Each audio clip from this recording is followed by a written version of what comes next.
মৰমৰ ছাত্ৰ ছাত্ৰীসকল, আজি আমি দশম শ্ৰেণীৰ বৃত্ত পাঠ্যৰ অন্তৰ্গত উপপাদ্য 10.1 আলোচনা কৰিম।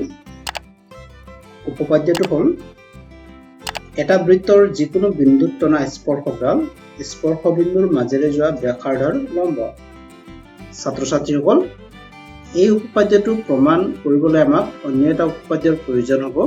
উপপাদ্যটো হ'ল এটা বিন্দুৰ পৰা বিন্দুটোৰ মাজেৰে নোযোৱা এডাল ৰেখালৈ টনা সকলোবোৰ ৰেখাখণ্ডৰ ভিতৰত আটাইতকৈ সৰু ৰেখাখণ্ডডাল প্ৰদত্ত ৰেখাডালৰ ওপৰত লম্ব।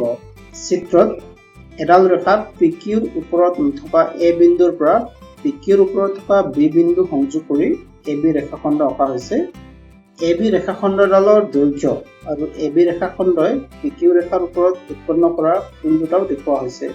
যদি B বিন্দুৰ অৱস্থান সলনি কৰা হয় তেন্তে ABৰ দৈৰ্ঘ্য আৰু কোণ দুটাৰ মানো সলনি হয়। মন কৰা যে এইদৰে AB ৰেখাখণ্ডৰ দৈৰ্ঘ্য যেতিয়া আটাইতকৈ কম হয় তেতিয়া AB ৰেখাখণ্ডডালে PQ ৰেখাৰ ওপৰত উৎপন্ন কৰা দুটা কোণৰ মাপ 90 ডিগ্ৰী বা এক সমকোণ হৈছে, অৰ্থাৎ AB ৰেখাখণ্ডডাল PQৰ ওপৰত লম্ব। এতিয়া আমি উপপাদ্যটো প্ৰমাণ কৰিব পাৰো। ধৰা হ'ল অকেন্দ্ৰযুক্ত এটা বৃত্তৰ এটা বিন্দু Pত XY এডাল স্পৰ্শক।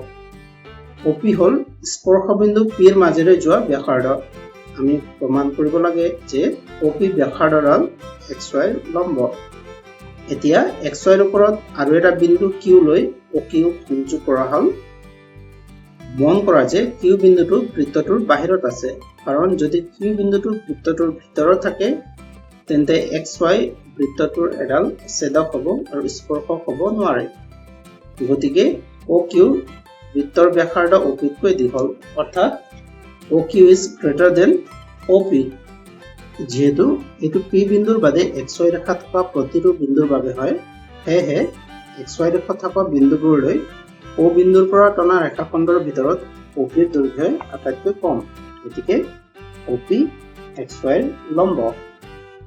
এই উপপাদ্যৰ দ্বাৰা আমি সিদ্ধান্ত ল'ব পাৰো যে এটা বৃত্তৰ যিকোনো বিন্দুত মাত্ৰ এডালহে স্পৰ্শক থাকিব পাৰে।